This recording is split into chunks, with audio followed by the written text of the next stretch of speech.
The Water Towns of the Yangtze River Delta by Marilyn Clemens, a San Francisco landscape architect who has lived in China and traveled extensively throughout China over the years. I've had the great luck to visit many regions of China since 1993. We had an apartment in Shanghai for 15 years as our base and visited Suzhou often. A Chinese friend, a landscape architect from Suzhou, made our visits very special. The first slide represents the feeling of the small water towns. The water, the slow movement, the shadows, the willows. This is where we're going. The map of China, you can see Shanghai on the Pacific in the center, at the head of the delta, and Suzhou just to the west. This is a tourist map of the area. You can see Shanghai and its relationship to Suzhou. Suzhou is on a great lake called Lake Tai, and this is where a lot of the stone for the gardens comes from. To the southwest is Nanxun, and to the southeast is Xitang. We will visit both these places. I've also highlighted a few other water towns, Tongli and Wenzhen. To the south is Hangzhou, very important to the area. In Chinese, there's a famous expression, in heaven there's paradise, on earth are Suzhou and Hangzhou. Shanghai is the largest city in China with 27 million people on the Huangpu River. We're looking at Pudong, the modern part of Shanghai, and we're standing in Puxi, with the west part of Shanghai. On the right, you will see the tallest building in Shanghai, the Shanghai Tower, done by Gensler and Associates, at 2,073 feet or 128 floors. You will take a high-speed train to Suzhou. It will take under an hour. The train stations and the trains are very modern, state-of-the-art. You'll arrive on the second floor of the North Suzhou train station and see part of the city wall, the moat, and one of 8 statues. This one happens to be Fan Zhongyan of the Song dynasty, who was a poet and a politician. And his motto inscribed is, "Worry about the rest of the world. If the world is happy, you will be too," something like that. Now let's take a minute and look at this map. It's a tourist map, and you'll arrive at the train station on the north, and we'll visit 3 gardens. We'll go around the moat inside the city wall. Think of Suzhou being established in 514 BC, about the time that the Roman Republic was starting. Old Suzhou, inside the moat, is just 5.5 square miles. Greater Suzhou is 624 square miles. About gardens, supposedly the first was built in 400 AD. A great amount of garden building was done in the Ming Dynasty, 271 gardens. More in the Qing, 130. Of those, 69 survive today. There are 9 UNESCO World Heritage Sites in Suzhou, including temples. Sanshui means landscape, and it means mountain and water, those 2 essential elements of garden design. It's important to say that the whole concept of landscape design is like painting, to recreate the essence of nature, and it's somewhat based on a Taoist ideal of reverence for nature above worldly pursuits. These gardens were built by feudal officials, wealthy merchants, those who could afford to build private residences and gardens. And in the ancient tradition, the human character could be partly judged by the quality of its response to nature. We're walking down one of the main streets. Notice the size of the sidewalk, the bikeway, and the car travel way. We're walking along the white wall of the temple compound. And here you see the temple, the Basi Temple. Walking down a side street, the 1993 picture shows factory workers going to get their lunch on their bicycles, and 25 years later, same plane trees shading the street, but you see mostly tourists. The interior canals, some are very small, some have enough room to allow for back porch and bicycle storage. These small canals parallel the streets.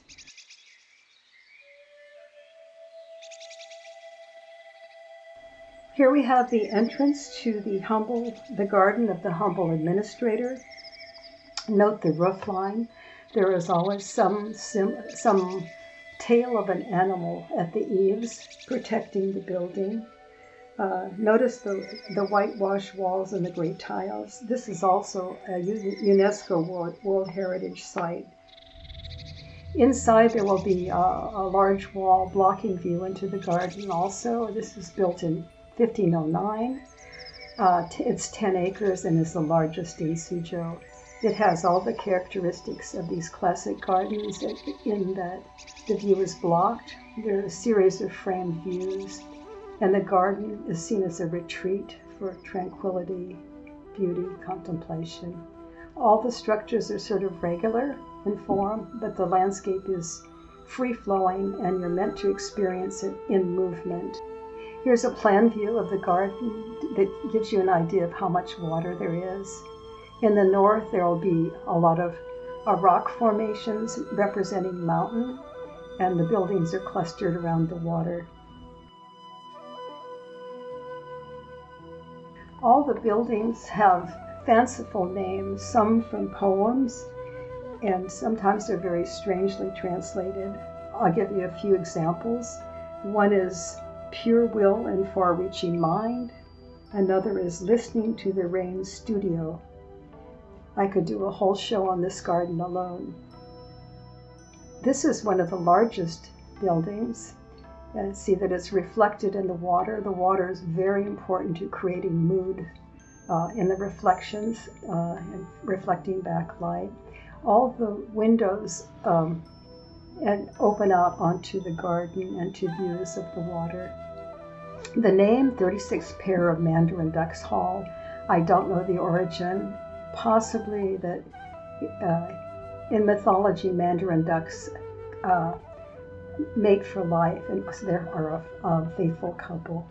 The windows in this pavilion have some blue glass in them, and some people believe that's an influence of the 19th century in the Qing dynasty when European influences were being felt. Most of the windows you will see are small, faceted, and remember that in the beginning they were formed by paper or shaved mother of pearl. So what you might call mullions had to be small to contain the paper or the mother of pearl. These windows open out also to form a great hall. On the interior, you'll see that all the windows frame views and also have very detailed mullions. The furniture here is Ming Dynasty furniture, later, heavier, and you see panels of stone that look like sky or mountains inset. This lovely walking gallery or corridor allows you to walk along and see both sides of the pond, both sides of the garden. And you'll notice that all windows are slightly different. And in Chinese, this is compared to a dragon frolicking in the water. This is looking down that corridor to another framed view. The reflections, again, are very important. In summer and in fall, the lotus fill the water, so there aren't so many reflections, and it makes all the buildings seem closer together. Notice that there are many places to sit, many ways to sit near the water.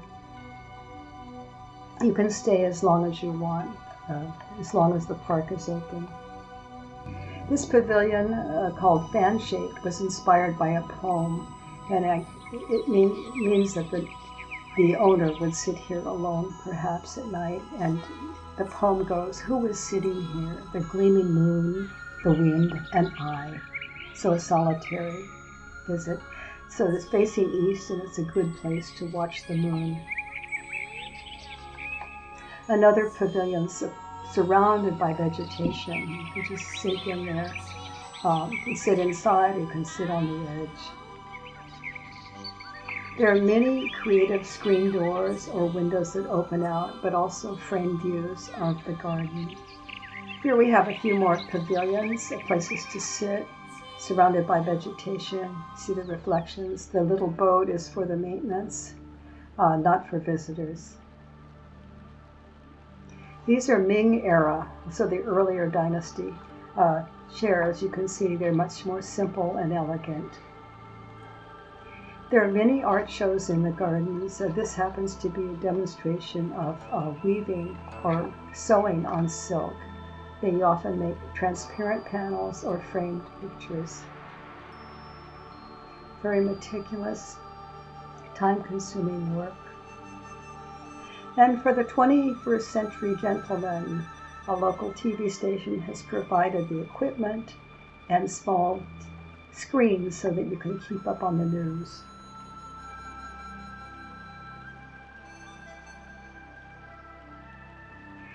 The next garden is the smallest garden, called the Master of the Nets, and it was established in the 12th century. And it's based on the idealization of a fisherman or woodcutter's solitary life, tranquil life, so that the owner called it the Fisherman's Retreat. He also built it to house a very valuable collection of Chinese history texts, and as a retreat, a garden retreat for his mother. Artists are invited to live here. Here are some of the pavilions on the pond, a bridge, reflections. Here's the hall where the owner would have his friends over for dinner, maybe for discussion, for tea, for performances, called the 10,000 volume hall. The duck hunting veranda and square pavilion are located on the pond. I cannot imagine shooting ducks in this environment, but that is its name. On the opposite side of the pond is the Pavilion of Breeze in the Night. It's a lovely place to sit. You will notice a tree leaning on the right side of the image. This old tree is propped up to keep it living and upright as long as possible. There's a reverence for old trees. Here's the same pavilion at night with its ambient lighting. This garden is famous for its evening entertainment. And on the left, there's a woman holding an instrument called a pipa. In the middle, a woman playing a Xitang. And on the right, women are singing and dancing. One of my favorite pavilions is this called the Bamboo Flank Pavilion, which is a tea house. You can sit inside and play chess, drink tea, chat, and look out on the courtyard. The courtyards are composed of stone, many patterns. The shadows on the courtyard are very important. The shadows of the roof line and the plants, and the rocks around represent mountains. This is a boudoir, sleeping chamber, on a second floor of one of the buildings. And you'll see Ming era furniture, which is very simple and elegant. This is the only sleeping chamber I have seen in the gardens I've visited. This is a painting and writing studio. It also has framed views out the windows. And this small arch bridge seems to hold a fascination for everyone. It's over a small stream. The whole space is very carefully scaled. The bondo grass against the white wall with the vine to diminish its size in the space. And there's a symbol right before the bridge that means long life or good fortune. Everyone wants to cross the bridge. You might call this east meets west. And you'll notice the first step she is standing on, what we would consider a tripper or a hazard, and there are no railings.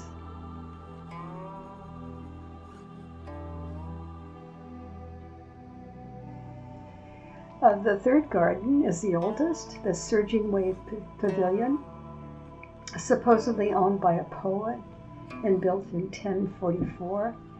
You notice that most of the water is outside of the garden, and so many of the rooms in the garden and the promenade look out on that pond or canal. It's very noticeable for the changes in elevation and the intricate detail of the windows and doors. So here you have a view of people hanging out along the canal. The bridge we will cross to enter the garden is ahead of us. And here's a view to the larger part of the pond, and the street across runs along. Inside there's an elevated walking gallery, place to view the garden from both sides through these windows, these traceries of thin terracotta bricks. Some are built with clay and wire. Another view of the elevated walkway, doors and windows, no two alike. More windows, more frame views. You can imagine someone had a lot of fun with this. And here we have two doorways with a 6-foot man trying to pass through a gourd-shaped door.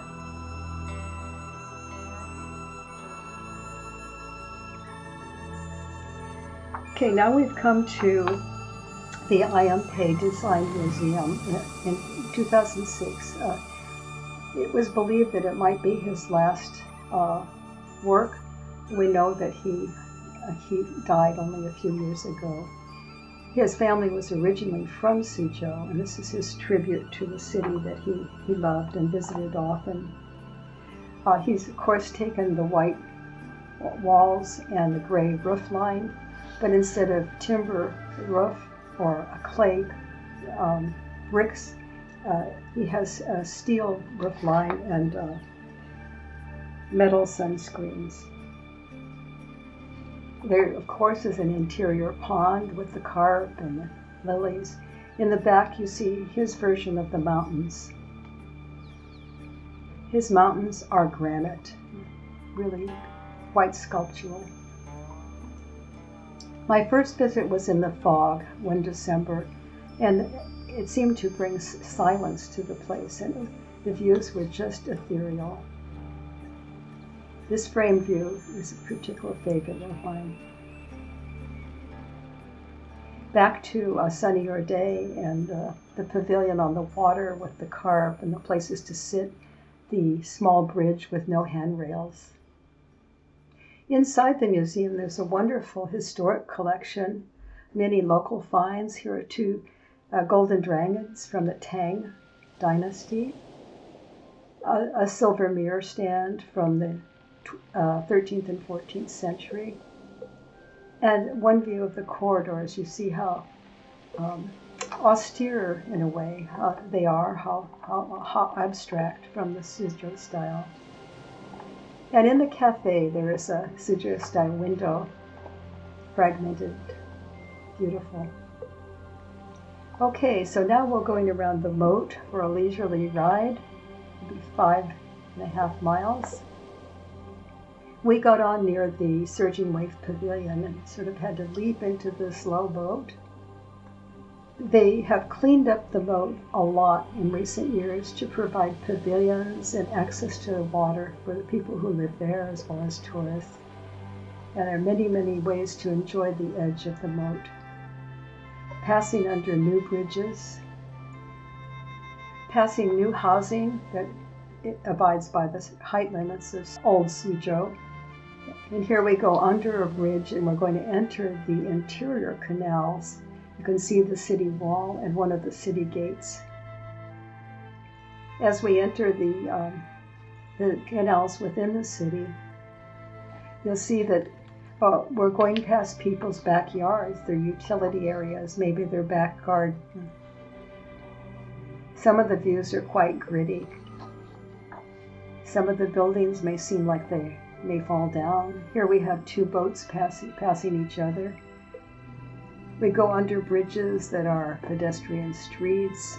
There are some small hotels and restaurants that back up to these canals. Ahead we see another bridge. And here's a landing, and perhaps a cafe or just a place to hang out. I want to give you a quick glimpse of larger Suzhou. You can see where we've been, the area in the middle surrounded by the moat, and development on all sides, particularly to the east. The Golden Rooster Lake Park area, I'm going to show you one image of that. And this was their vision for the area. A high-rise office, residential, sculpture park, European-style park, even a European-style or Shanghai-style city hall. And here's their waterfront. Many events take place here. They have water taxis, water sports, and you can see housing in the back and cranes, more buildings to come. Now we'll step back to a much quieter space. It's called Xitang, established in 770 BC. It's in another province called Zhejiang province and has about 16,000 people. Many Ming-era buildings survive. 9 small rivers course through this area. We will not see them as rivers. We'll just walk along the canal.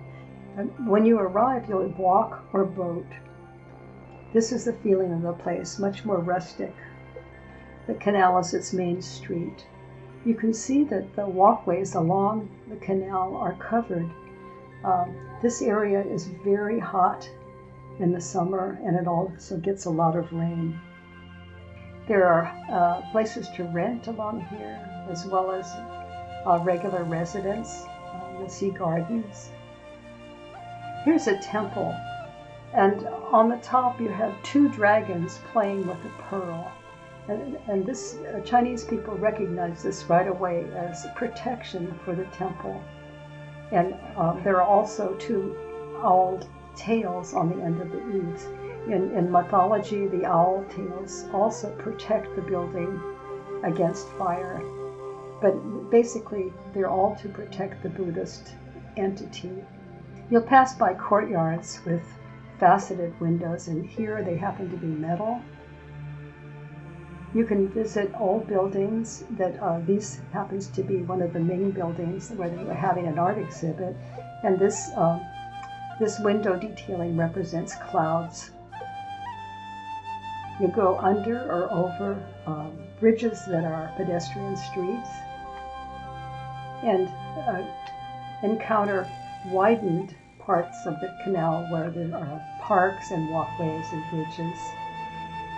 A larger bridge that also has benches so you can just sit there and rest. You can see on the right in the background probably a power boat. I think that's a security boat, but all the other boats are driven by one person. This bridge also holds a stage, and you can come up here by boat and watch a performance on this stage.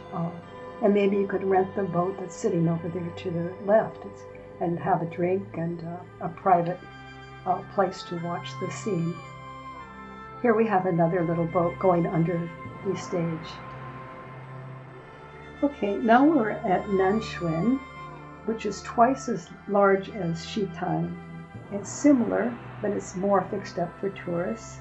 120,000 people. It's another UNESCO World Heritage Site. This front sign is kind of overwhelming.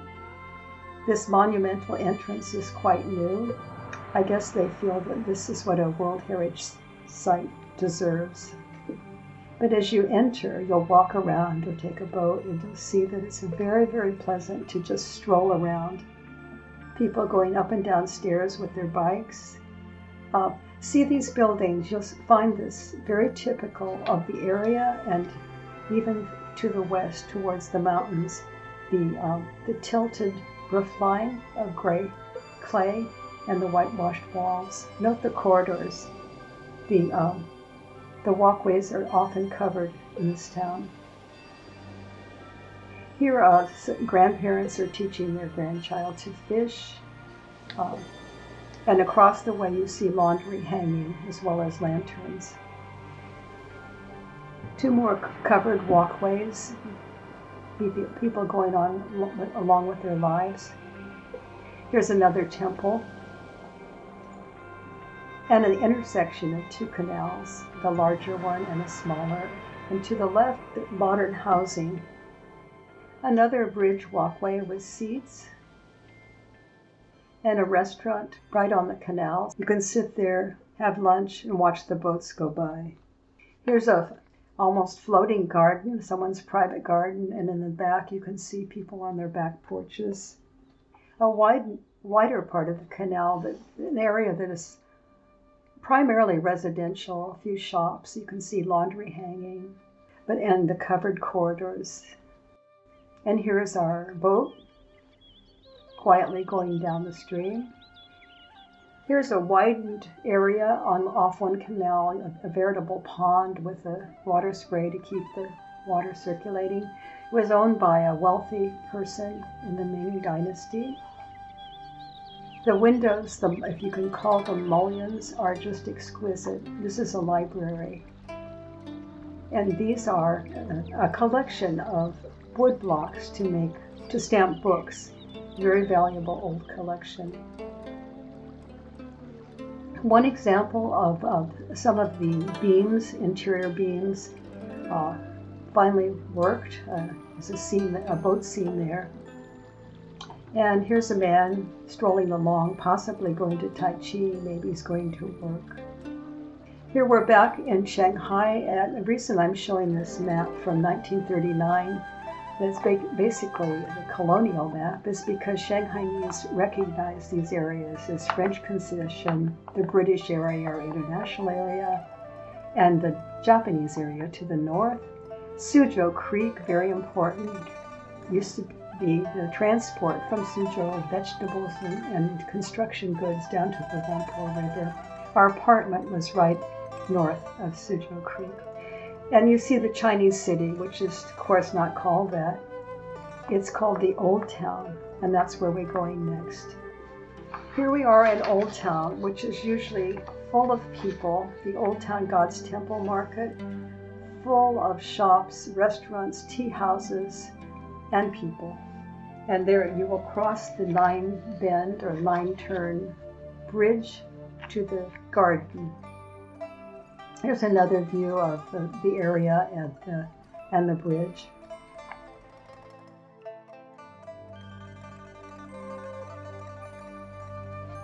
We're in a dumpling restaurant looking down on the lines of people waiting for entrance to the Yuyan Garden. You can see the white wall and the clay tiles. Here's a view of the garden, which is not very big. It's 5 acres. Established in 1559, called the Urban Mountain Forest. And an official bought the land, built it for his family. There is a great mound of stone to the north of the garden. Apparently 2,000 tons of stone were brought in to build that mountain. 5 dragon walls, and by their count, 48 scenic views. Here's one of the dragon walls.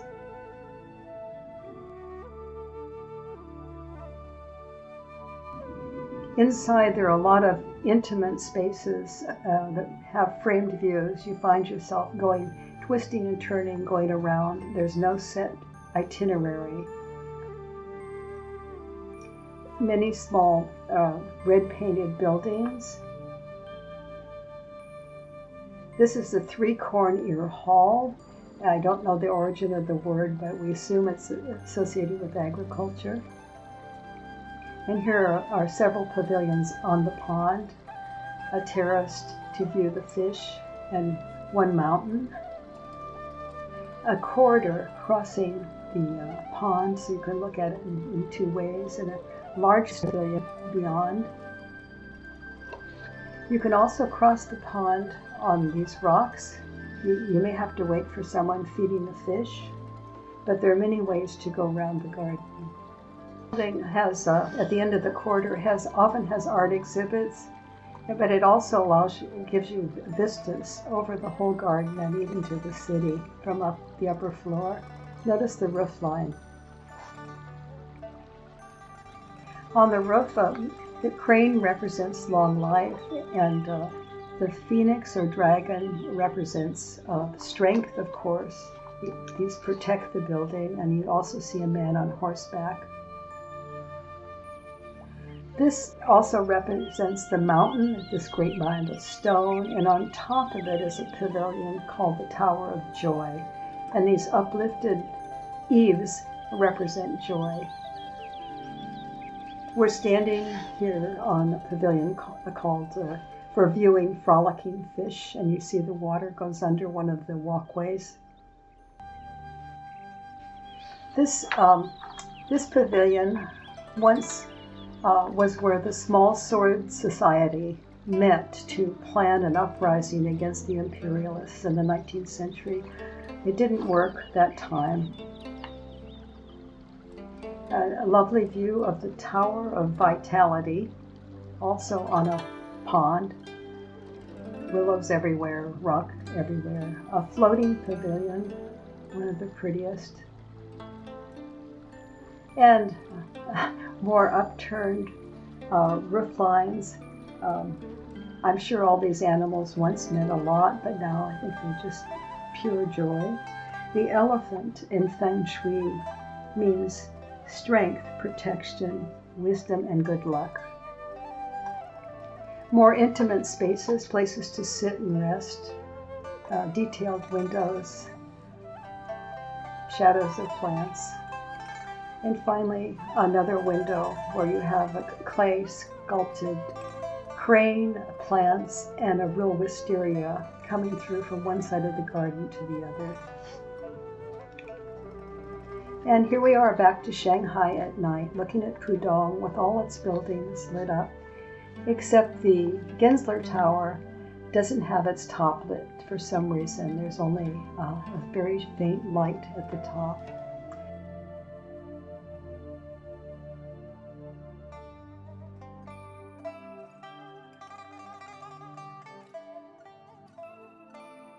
Thank you very much. That ends our trip to the water towns of the Yangtze River Delta.